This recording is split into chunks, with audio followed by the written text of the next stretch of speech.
Terima kasih Bapa yang baik. Roh Kudus, mari Engkau memenuhi setiap kami. Engkau mengalir atas setiap hidup kami. Terima kasih Bapa yang baik. Kami bersyukur, kami berterima kasih. Kami mau memuji, menyembah Tuhan. Mari Roh Kudus pimpin kami. Terima kasih Tuhan, terima kasih.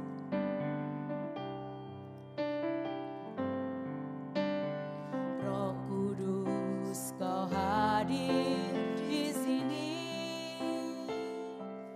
Roh Kudus, ku mengasihimu. Kau lembut, Kau manis, Kaulah penghiburku, penolongku, diutus Bapakku. Ku buka hati untuk Roh-Mu Tuhan. Ku buka hati menyembah-Mu Yesus.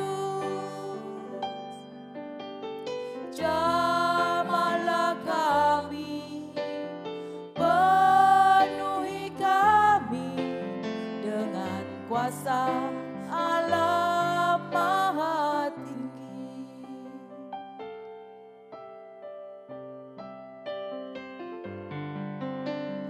Roh Kudus, Kau hadir di sini.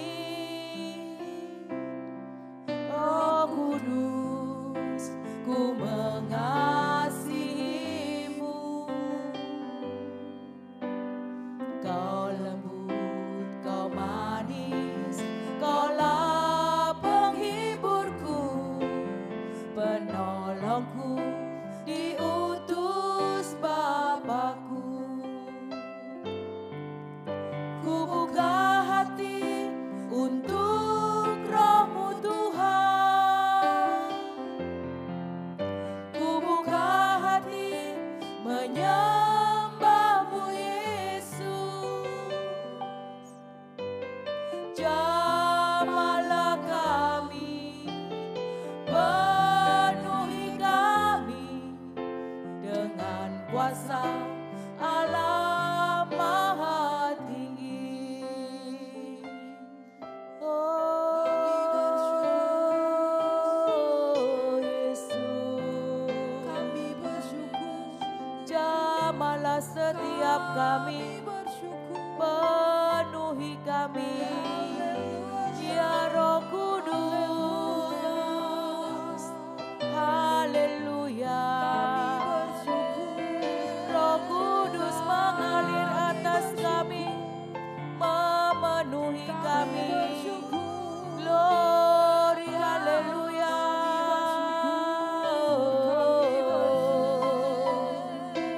Glory, Yesus Tuhan, Engkau menjamah kami, pulihkan kami. Haleluya. Oh, kiramaralalalabo, tiaralamaralalalabase, inamaralabo. Roh Kudus mengalir, mengalir, mengalir penuhi kami. Gloria, tiaralamaralabalabase, inamaralabo, tiaralalarararabo. Haleluya, haleluya. Glory, haleluya. Glory, haleluya. Haleluya, oh, haleluya. Kiramaralalaralabo. Roh Kudus penuhi kami, penuhi kami, oh. Kiramaralamaralabasi, tiaralalarararabo, inamaralalalabo. Haleluya, haleluya, oh. Tuhan. Terima kasih, oh haleluya. Terima kasih Tuhan, kami bersyukur. Terima kasih, oh terima kasih. Terima kasih, oh.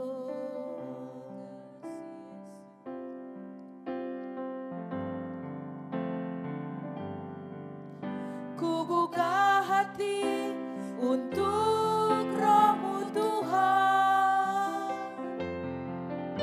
Ku buka hati menyembah-Mu Yesus.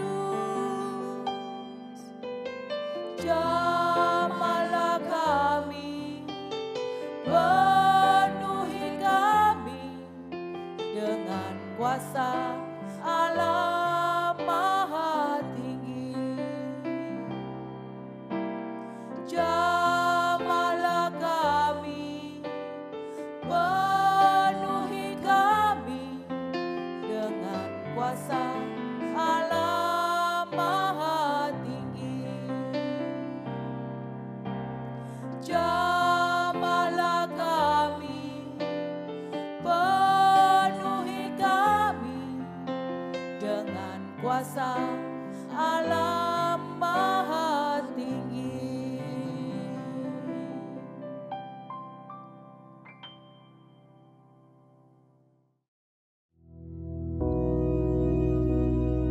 Bapa kami yang di surga, dikuduskanlah nama-Mu, datanglah kerajaan-Mu, jadilah kehendak-Mu di bumi seperti di surga.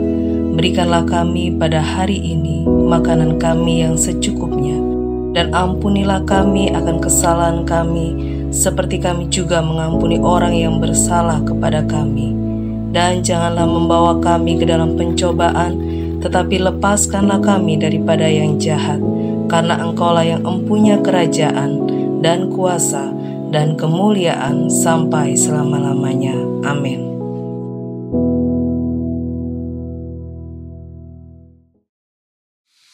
Haleluya. Puji nama Tuhan, saudara sekalian. Mari pagi hari ini kita akan belajar lebih dalam lagi bagaimanakah kehidupan seorang yang dipimpin Roh Kudus, yang dikendalikan oleh Roh Kudus, yaitu dipenuhi Roh Kudus, sebagaimana tema kita fullness of the Spirit ini. Memang kalau kita berbicara mengenai penuh Roh Kudus, memang sepertinya wah ini gampang nih. Saya sih mau, saya juga sudah pernah mengalami dan seterusnya. Tetapi fullness of the Spirit itu bukan sekedar tahu, bukan sekedar merasa, tapi betul-betul terjadi dalam hidupnya, nyata. Akan tetapi seringkali yang menjadi problem adalah diri kita sendiri. Pikiran kita, perasaan kita, kemauan kita, itu yang seringkali menghalangi Roh Kudus berkarya dalam hidup kita. Mungkin ada alasan yang mengatakan, oh, tapi situasinya begini, gimana ini? Baik, pagi hari ini kita akan lihat ya, seorang yang mengalami suatu situasi yang mungkin juga tidak jauh beda dengan situasi yang kita semua alami. Persoalan, pergumulan dan sebagainya yang ada dalam kehidupan kita. Tetapi yang penting adalah bagaimana dalam kondisi-kondisi seperti itu kita tetap ada di bawah kendali Roh Kudus. dipimpin oleh Roh Kudus. Karena itu akan membawa hari depan yang penuh harapan. Ya, mari kita akan lihat bersama-sama di dalam 1 Samuel pasal yang pertama. Kita baca mulai ayat 1. Ada seorang laki-laki dari Ramataim Zofim, dari pegunungan Efraim, namanya Elkana bin Yeroham bin Elihu bin Tohu bin Zuf, seorang Efraim. Orang ini mempunyai 2 istri, yang seorang bernama Hana dan yang lain bernama Penina. Penina mempunyai anak tetapi Hana tidak. Orang itu dari tahun ke tahun pergi meninggalkan kotanya untuk sujud menyembah dan persembahkan korban kepada Tuhan semesta alam di Silo. Di sana yang menjadi imam Tuhan ialah kedua anak Eli, Hofni dan Pinehas. Pada hari Elkana mempersembahkan korban, diberikannya kepada Penina istrinya dan kepada semua anaknya yang laki-laki dan perempuan masing-masing sebagian. Meskipun ia mengasihi Hana, ia memberikan kepada Hana hanya 1 bagian, sebab Tuhan telah menutup kandungannya. Tetapi madunya selalu menyakiti hatinya supaya ia gusar, karena Tuhan telah menutup kandungannya. Demikianlah terjadi dari tahun ke tahun. Setiap kali Hana pergi ke rumah Tuhan, Penina menyakiti hati Hana sehingga ia menangis dan tidak mau makan. Lalu Elkana suaminya berkata kepadanya, "Hana, mengapa engkau menangis dan mengapa engkau tidak mau makan? Mengapa hatimu sedih? Bukankah aku lebih berharga bagimu daripada 10 anak laki-laki?" Nah, sampai di sini dulu pembacaan kita. Nah, saudara sekalian, di sini kita melihat ada seorang yang sedang dalam situasi yang sangat tidak baik. Namanya Hana. Dia sudah tidak punya anak, ditambah lagi diintimidasi oleh madunya. Jadi suaminya Elkana nampaknya kalau kita lihat di sini, karena melihat istrinya tidak bisa punya anak, maka dia mengambil Penina, memperistri Penina. Dan ternyata Penina ini bisa melahirkan anak-anak. Nah, kita lihat bahwa di dunia ini nampaknya sepertinya lazim bahwa seorang wanita yang bisa melahirkan anak bagi suaminya itu seolah-olah punya kebanggaan sendiri dan kemudian meninggikan dirinya, membanggakan dirinya, sambil merendahkan yang lain. Rupanya terjadi dalam kehidupan Hana dan Penina ini. Penina merasa aku berhasil kok bisa memberi anak kepada suaminya, yaitu Elkana. Maka dia mencoba merendahkan, menghina Hana. Kita tahu juga suatu ketika Sarah, istri Abraham, juga diintimidasi juga oleh Hagar yang sebetulnya adalah pembantunya sebelumnya, yang kemudian diperistri oleh Abraham dan menghasilkan anak yang diberi nama Ismail. Nampaknya di dunia ini peristiwa-peristiwa seperti itu banyak dan sering terjadi. Nah, bagi Hana ini sesuatu yang sangat menyakitkan. Tadi kita baca bagaimana dia mengalami kesedihan yang luar biasa. sampai dia tidak mau makan lah, dan seterusnya. Ya.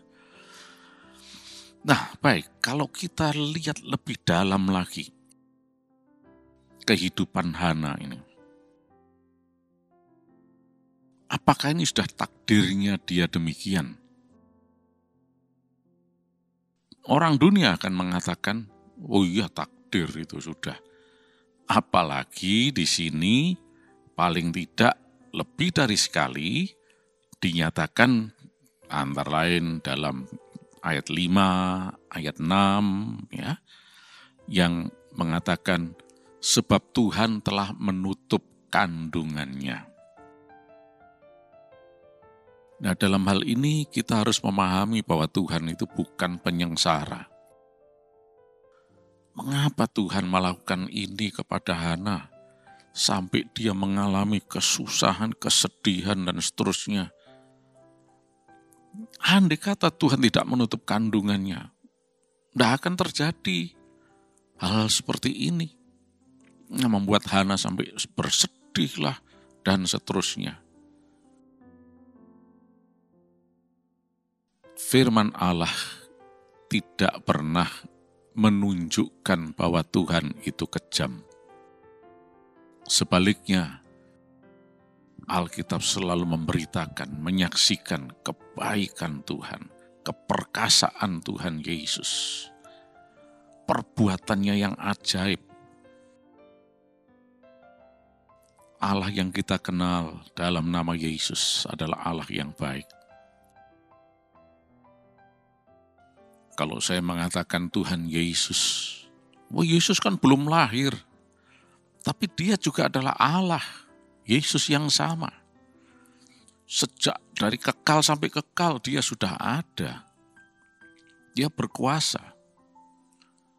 Dan kita mengenal Tuhan melalui Yesus ini. Ya. Itu sebabnya kalau saya katakan Tuhan Yesus berkuasa, di segala zaman dia adalah Allah juga, dia adalah Tuhan yang sama juga. Hanya kita mengenalnya dengan nama Yesus, ya, juru selamat kita. Nah, kembali kepada Hana ini. Tuhan yang kita kenal dalam nama Yesus bukan Allah yang kejam, dia Allah yang baik. Loh, tapi dikatakan telah menutup kandungannya. Ini bukan suatu petunjuk bahwa Allah itu sengaja melakukan seperti itu. Sama sekali tidak. Yang pertama, karena seluruh Alkitab tidak pernah mendukung bahwa Allah ini melakukan kekejaman. Selalu memberitakan kebaikan. Dan yang kedua, kita melihat bahwa kejadian ini itu kalau ditinjau dari sudut pandang Allah sendiri, dia itu Allah yang Maha Tahu. Dia sudah tahu semuanya ini. Seperti sebuah film, mungkin judulnya Hana, ya. Jauh bahkan sebelum dunia dijadikan, Allah sudah tahu. Ada kisah mengenai seorang yang namanya Hana. Yang begini, dan seterusnya.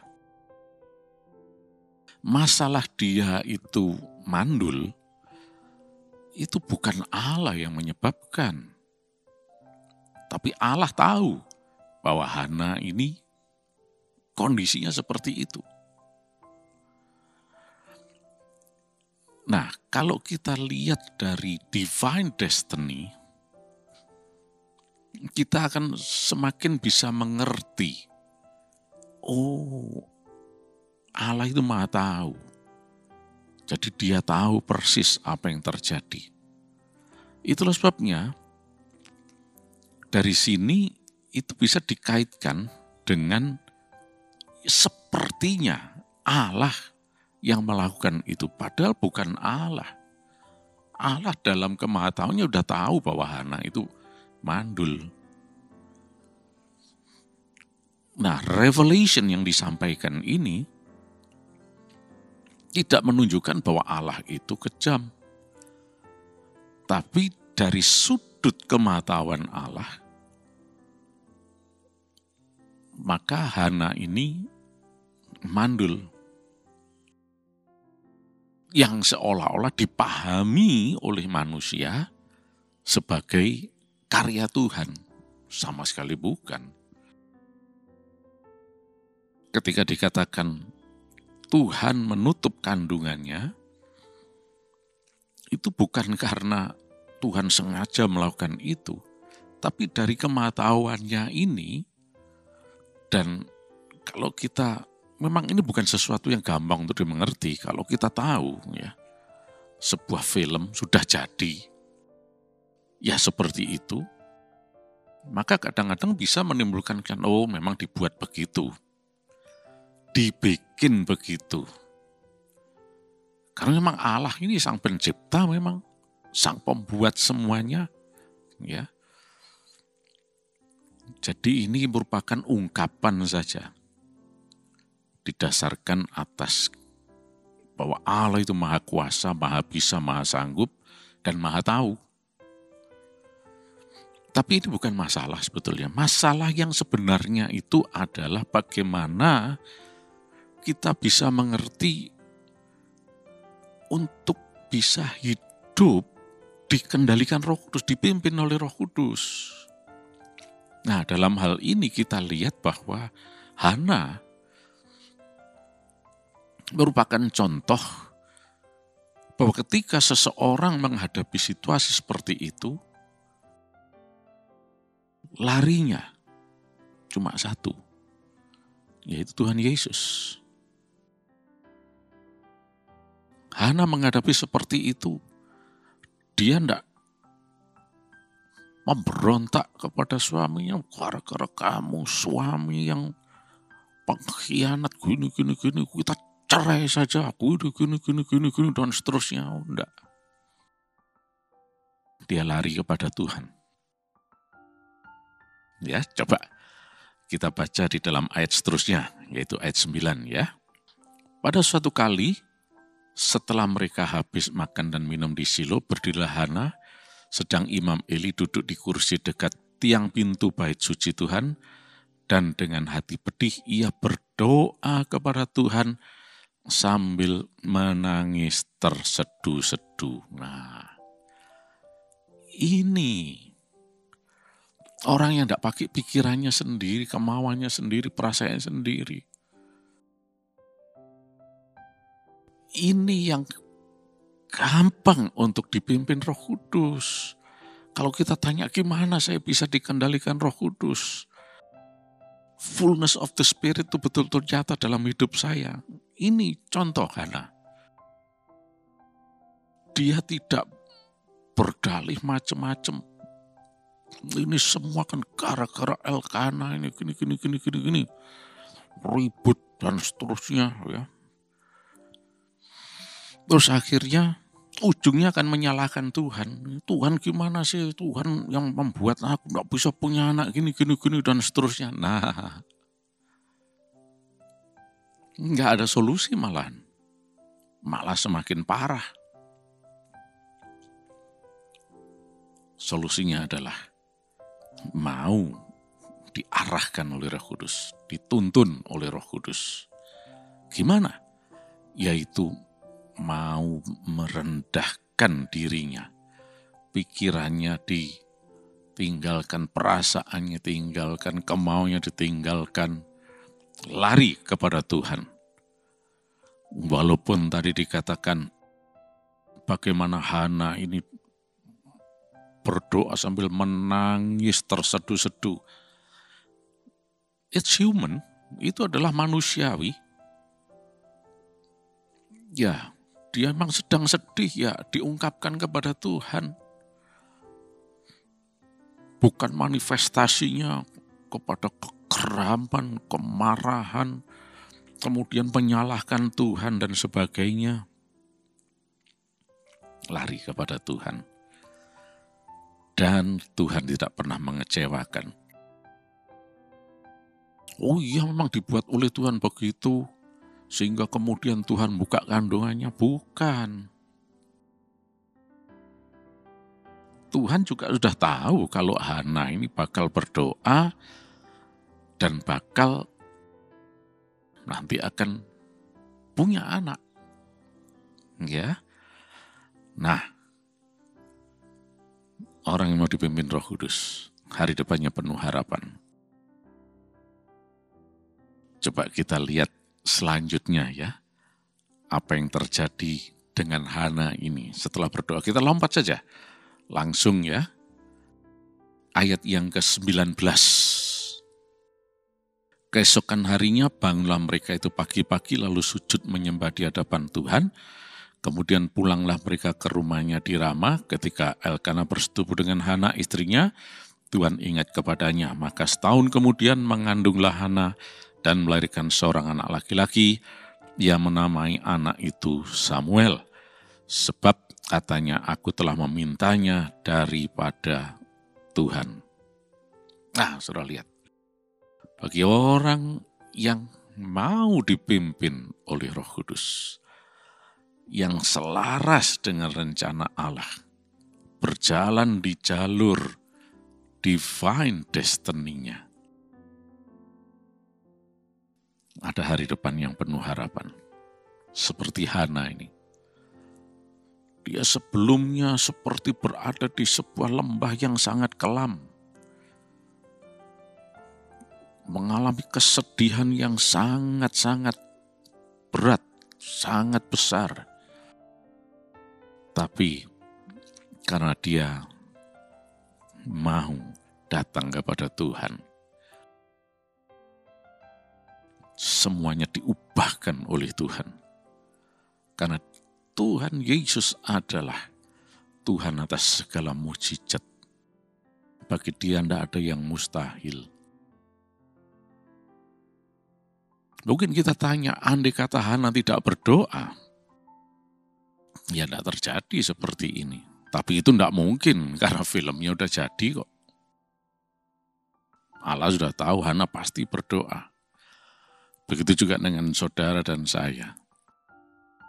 Apapun pergumulan yang kita hadapi, tidak perlu khawatir, karena kita mempunyai Tuhan yang berkuasa. Mukjizat pasti terjadi. Pertolongan Allah itu nyata.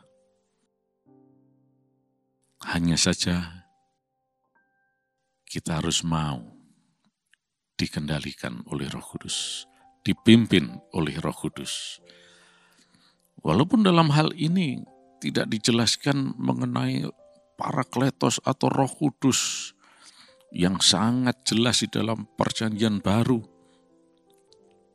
Tetapi kita tahu bahwa yang jelas adalah Hana tidak pakai pikirannya sendiri, tidak pakai perasaannya sendiri, tidak pakai kemauannya sendiri. Dia merendahkan diri di hadapan Tuhan. Kalau orang yang pakai pikirannya sendiri, perasaannya sendiri, kemauannya sendiri, pasti menyatakan hal yang aneh-aneh. Mungkin dia akan protes kepada suaminya, si Elkana, melakukan demo lah, dan seterusnya. Semakin parah.